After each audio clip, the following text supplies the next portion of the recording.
Good morning students. BA second year के विद्यार्थियों के लिए आज का वीडियो परिवार और विवाह की समस्याएं, जिसके दो टॉपिक हम लोग पहले कर चुके हैं, चाइल्ड मैरिज और डिवोर्स। आज हम पढ़ेंगे उसी का ही तीसरा पार्ट है, डावरी सिस्टम, दहेज प्रथा। जैसा कि हम सभी जानते हैं कि दहेज प्रथा का नाम कोई नए हिसाब से भी नहीं है। ये एक बहुत प्राचीन परंपरा है और आज तक भी समाज में चालू है। इसमें ये प्रथा क्यों बनी, कैसे बनी और आज तक भी एक तरह से ये कुप्रथा के रूप में है, लेकिन उसके बावजूद भी ये किसी न किसी रूप में आज भी मौजूद है। तो सबसे पहले हम ये देखेंगे कि व्हाट इज़ डावरी, कि डावरी होता क्या है। तो डावरी को हम किस प्रकार से एक्सप्लेन कर सकते हैं। डावरी वह चीज़ है, दहेज वो गिफ्ट है, दहेज वो चल अचल संपत्ति है जो कि एक ब्राइड के परिवार के द्वारा ब्राइड ग्रूम के परिवार को दी जाती है as a condition of marriage. ये कब चालू हुआ? ये हुआ 1961 में, जो जो एक्ट पास हुआ था 1961 में एक्ट पास हुआ। और इस एक्ट के तहत ये एक कंडीशन के रूप में लड़की वालों के परिवार के द्वारा या उनके सदस्यों के द्वारा वर परिवार को जो कुछ भी चीज़ें, जो कुछ भी वस्तुएं, जो कुछ भी कैश के रूप में कोई भी, या कैश या काइंड के रूप में जो कुछ भी चीज़ें दी जाती थी, वो क्या कहलाती थी? दहेज। दहेज के बारे में, अब ये दहेज जब उस समय भी क्यों ये प्रथा रही होगी, क्योंकि ये प्रथा कोई ऐसा नहीं है कि आज कोई आधुनिक समाज की देन हो। अगर हम एंशिएंट पीरियड में भी जाते हैं तो वहाँ पर भी, या किसी भी युग में, चाहे वो महाभारत काल हो, चाहे वो रामायण काल हो, चाहे वो धर्मशास्त्र काल हो, चाहे वो वैदिक काल हो, किसी न किसी रूप में ये प्रथा समाज में रही है। तो इतना कोई नुकसानदायक प्रथा भी नहीं थी। क्यों? क्योंकि ये तो अपनी लड़की को जब किसी दूसरे परिवार में पेरेंट्स देते हैं तो वो इस चीज़ को स्नेहवश देते हैं, इमोशनल अटैचमेंट के द्वारा देते हैं, उस अटैचमेंट के साथ देते हैं कि बच्ची जब दूसरे परिवार में जाएगी और इतना लंबे समय तक हमने उस बच्ची को अपने साथ रखा है तो उसको किसी प्रकार का कष्ट ना हो, या उसको एक इमोशनल अटैचमेंट अपने परिवार के साथ रहे, तो उस रूप में वो उसको कैश या काइंड के रूप में चीज़ें देते थे। और ये चीज़ एक रिचुअल के रूप में भी है, एक रिलीजियस पॉइंट ऑफ व्यू में भी है। और ये सबसे बड़ी बात तो ये है कि विवाह एक ऐसा बंधन है जो कि एक लॉन्ग ड्यूरेशन तक चलने वाला संबंध है, जन्मांतरों का संबंध है, मतलब लॉन्ग टाइम एक संबंध है। तो उसमें अगर लड़की एक परिवार से दूसरे परिवार तक जाती है तो उसमें गिफ्ट के रूप में, काइंड के रूप में, कैश के रूप में कुछ चीज़ें वर परिवार को दी जाती थी, प्रसन्नता पूर्वक दी जाती थी, और खुश होकर वो परिवार आपस में एक दूसरे के साथ जुड़ते थे। तो इसलिए, लेकिन फिर जैसे जैसे समय का प्रवाह बढ़ा और जैसे जैसे हम आगे की ओर बढ़े तो अपन ये देखें कि उस पीरियड से भी ये एक प्रथा जो है वो किन लोगों में ज़्यादा पाई जाती थी? जो कुलीन लोग थे, जो बड़े लोग थे, जो वहाँ से, और उनको देखता कौन था? जो कि नीचे वाला, जो एक निम्न वर्ग था, मध्यम वर्ग था, वो लोगों से, जो उस परिवार को देखने के कारण से, एक देखा देखी की परंपरा के कारण से भी ये व्यवस्था आगे से आगे बढ़ती चली गई। तो अगर इसके अपन कारण की बात करते हैं तो इसके कारण में अगर अपन देखें तो इसके कारण में हम ये देखेंगे कि सब तरह के कारण मिलते हैं। तो इसका सोशल कारण, इसका रिलीजियस कारण, इसका अब जो अगर मान लीजिए जैसे सोशल सामाजिक कारण की बात करते हैं तो ये समाज में एक कस्टम के रूप में हमेशा से ही मौजूद रहा है और हमेशा से ही किसी न किसी रूप में, क्योंकि लड़की को जब हम दूसरे परिवार में, जैसा मैंने अभी बताया कि जब हम देते हैं और खुशी खुशी देते हैं तो कैश काइंड के रूप में देते हैं, तो वो एक क्या बन गया? वो एक प्रथा बन गई और उस प्रथा के रूप में सामाजिक रूप से ये परंपरागत रूप से आगे आगे बढ़ती चली चली गई रिलीजियस रूप में, क्योंकि विवाह तो एक बिल्कुल सेक्रेड थिंग है, फेरों के समय के पूरे रिचुअल्स और वो इस प्रकार का वातावरण होता है, तो उसमें न सिर्फ पेरेंट्स बल्कि मामा का परिवार, बुआ का परिवार और रिलेटिव्स वगैरह भी लड़की को अपनी सामर्थ्य के अनुसार चीज़ें देते थे। और जो विवाह है वो एकदम धार्मिक संस्कार के रूप में किया जाता था। तो उस समय जो कुछ भी, तो एक रिलीजियस कारण भी था कि लड़की को यूं ही नहीं आगे विदा करते थे, मामा भी अपने घर से या बुआ भी अपने परिवार से या माता पिता भी और सगे संबंधी भी, वो भी एज के गिफ्ट के रूप में उनको इस प्रकार की वस्तुएं देते थे। तो न सिर्फ ये कारण रहा और इसके अलावा भी इसका जो इकोनॉमिक कारण भी है, इकोनॉमिक कारण भी शुरू से ही चलता चला गया कि अगर मान लीजिए जैसे जो बड़े लोग थे जिनको फॉलो करते थे निम्न वर्ग के या मध्यम वर्ग के लोग, तो जब निम्न और मध्यम वर्ग के लोग दहेज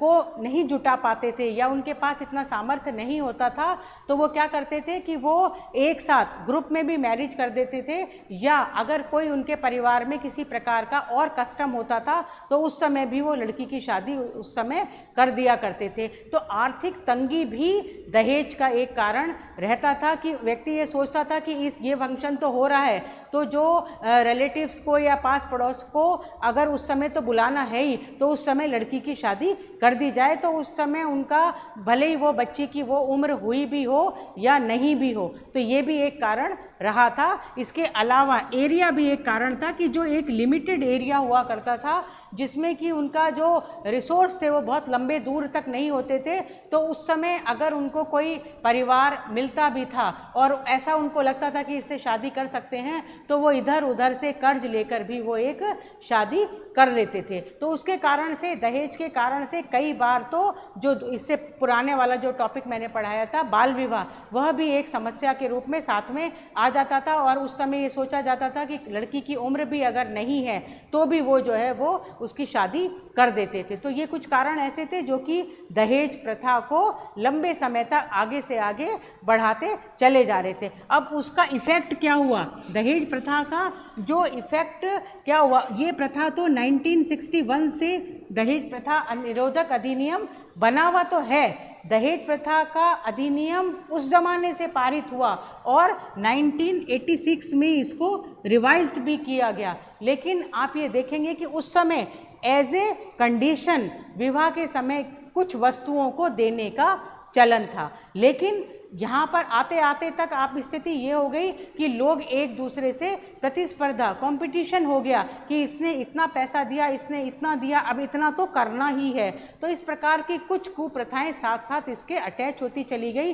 इसीलिए 86 में, और उसके कारण से आप ये देखेंगे कि जो दहेज का जो बैड इफ़ेक्ट समाज के ऊपर पड़ा, उसका बैड इफ़ेक्ट ये पड़ा कि लोग जो है बच्चियाँ सुसाइड तक करने लग गई। अब अगर और जो ससुराल पक्ष वाले अगर उनको उनका मनचाहा दहेज नहीं मिलता था तो वो उस लड़की को टॉर्चर करते थे,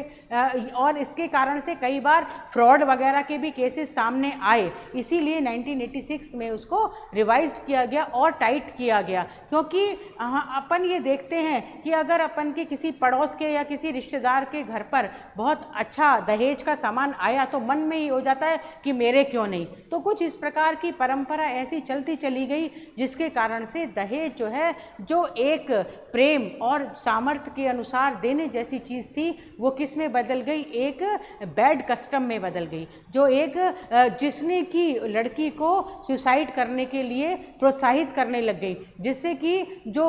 वर के परिवार वाले जो वो उस लड़की को किसी न किसी रूप से मेंटली या कहीं कहीं पर तो फिजिकली भी टॉर्चर करने लग गए। तो इसके कारण से जो पेरेंट्स जो थे वो अपने बच्ची की शादी करने में भी कई बार उसका एक बुरा इफेक्ट ये हुआ कि लेट मैरिज शुरू हो गई। तो अगर लेट मैरिज की जहाँ तक बात है कि बच्चे लड़कियाँ शादी ही नहीं करना चाहती, तो वो सोचते हैं, कई बार बीच का एक फेज़ ऐसा भी आया जिसमें कि बच्चियों ने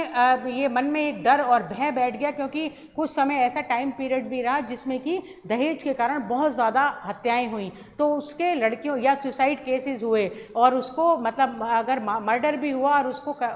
सुसाइड में कन्वर्ट हुए, इस प्रकार के केसेस भी हुए। तो उसके कारण क्या हुआ कि लड़कियां थोड़ा सा लेट शादी भी होने लगी और कहीं कहीं पर तो सिंगल स्टेटस को भी अपनाया जाने लगा, जो कि इंडियन सोसाइटी के हिसाब से कुछ किसी भी प्रकार से ठीक नहीं था। तो ऐसे में जब इसके इतने बुरे इफेक्ट हमें दिखाई दे रहे हैं तो फिर क्या किया जाए और उसके कारण से हम ऐसा क्या करें। तो सबसे पहला जो दहेज को रोकने के लिए हम क्या कर सकते हैं कि हम ये सोच सकते हैं कि लड़की को इंडिपेंडेंट बनाया जाए। तो जो इसकी इंडिपेंडेंटनेस जो लड़की की, और उसको थोड़ा लिबर्टी दी जाए, उसको सही एजुकेशन दिया जाए और उसको शुरू से ही अपने पाँव पर खड़ा होने के लिए वुमेन एम्पावरमेंट की बात की जाए। और लड़की को ये सोचा जाए, ऐसा नहीं है कि उसको ग्रांटेड सोचा जाए और जैसे पुराने समय में और बीच का मेडाइवल पीरियड में ऐसा भैसा फैल गया और लड़की की शादी होना, उसके कारण से लड़की को जो फीमेल इन्फेंटिसाइड जैसा एक बुरा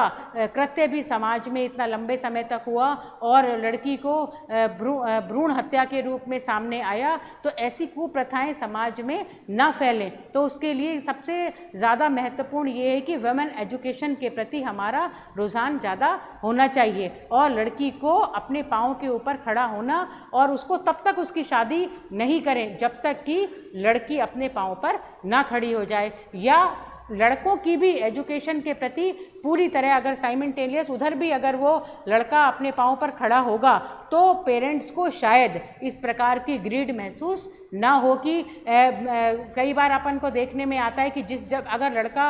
ऊंची ऊंची पोस्ट पर पहुंच जाता है तो उसके लिए दहेज की भी संभावनाएं ऊंची ऊंची होती चली जाती हैं। तो इस प्रकार की लड़के अगर अपने आप अपने बल पर अपने पाँव पर खड़े होंगे, अपने पेरेंट्स का सहारा ना लेकर इंडिपेंडेंट होकर तो इंडिपेंडेंट डिसीजन लेंगे, तो शायद दहेज जैसी समस्या से निजात हो सकती है। तो सबसे ज़्यादा महत्वपूर्ण क्या है कि हम लोग ये सोचें कि लड़की अपने निर्णय स्वयं ले, बड़े हो और एजुकेटेड हो, उसका जो उसकी स्वतंत्रता में किसी प्रकार का हनन ना हो। तो इसके लिए, क्योंकि जब ज़्यादा वायलेंस हो गई तो वुमेन प्रोटेक्शन के लिए वायलेंस अगेंस्ट वुमेन एक्ट 2005 में पारित किया गया और उसके बाद आज 2020 तक महिलाएं अपने या लड़कियां अपने अधिकारों के प्रति सतर्क हैं। ऐसा नहीं होता, 1961 में भी दहेज निरोधक अधिनियम पारित किया गया था, लेकिन उसके बावजूद भी 86 में रिवाइज किया गया और 2005 में वायलेंस अगेंस्ट वुमेन ये एक्ट पास हुआ। लेकिन उसके बावजूद भी हम ये देखते हैं कि समाज से इस प्रकार की कुप्रथाएं हट भी नहीं रही हैं। हम आज भी अपनी बच्ची को देना चाहते हैं, लेकिन वो हमारी मर्जी के ऊपर होना चाहिए। उधर ब्राइड ग्रूम के परिवार की तरफ से किसी प्रकार की डिमांड नहीं होनी चाहिए। ये तब तक नहीं होगा जब तक कि लड़की इंडिपेंडेंट नहीं होगी। लड़की अगर अपने पाँव पर खड़ी होगी तो पेरेंट्स अपने हिसाब से देंगे, अपने हिसाब से बच्ची की मनपसंद चीज़ों को देंगे। उस परिवार की तरफ से डिमांड के रूप में किसी प्रकार का बोझ समझकर दहेज नहीं दिया जाएगा। तो ऐसी सोच के साथ समाज जो है वो आगे बढ़े और हम ये सोचते हैं कि इस प्रकार का कानून और ज़्यादा ना बनाने की ज़रूरत पड़े, पर कानून को थोड़ा टाइट होना चाहिए, क्योंकि वहाँ पर भी हम ये देखते हैं कि इसमें के साथ भी 15,000 का जुर्माना या वैसे नियम सख्त किए गए हैं। अगर दहेज के लिए लड़की अगर किसी भी प्रकार का पुलिस प्रोटेक्शन मांगती है तो तुरंत उसको प्रोटेक्शन भी मिलता है, और अगर वो शिकायत करती है तो उसके लिए भी नॉन अवेलेबल, जिसमें कि अभी वापस लिबर्टी दी गई है। तो किसी भी प्रकार की, क्योंकि कई बार होता है कि उसका मिसयूज़ हो जाता है, तो मिसयूज़ ना हो, पहले की तरह सख्ती हो और नॉन अवेलेबल ही होना चाहिए। अगर क्योंकि वो किसी की जान के ऊपर बीतती है, तो ऐसा किसी भी प्रकार का अगर कानून बनता है तो कानून सख्त बनना चाहिए और सिर्फ पैसे के ऊपर नहीं छोड़ना चाहिए कि इसको पैसे से तो कई बार चीज़ें खरीदी जाती हैं। तो तो अगर हम कानून को सख्त करेंगे और समाज में स्वस्थ मानसिकता रखेंगे, स्वस्थ एनवायरनमेंट होगा, तो मैं समझती हूँ कि दहेज प्रथा जैसी समस्या जो है वो, दहेज एक गिफ्ट के रूप में, दहेज एक पेरेंट्स का प्रेम के रूप में रहे, जैसा कि रामायण महाभारत काल में सीता या द्रौपदी के साथ जो संपत्ति के रूप में दास दासिका, तो उस प्रकार की होड़ ना करें। तब भी हम अगर अपने बच्चों को अपने मन से कुछ भी चीज़ देना चाहें तो वो चीज़ दी जाए, ना कि कंपल्शन के रूप में हम वर के लिए डिमांड के रूप में, एज ए डिमांड कुछ भी नहीं होना चाहिए। तो मैं समझती हूँ कि दहेज के कारण, दहेज के कुप्रभाव एग्ज़ाम में ज़्यादा भी आता है, तो इसको हम अपने हिसाब से अच्छी प्रकार से एलोबरेटेड करके लिखें। Thank you very much.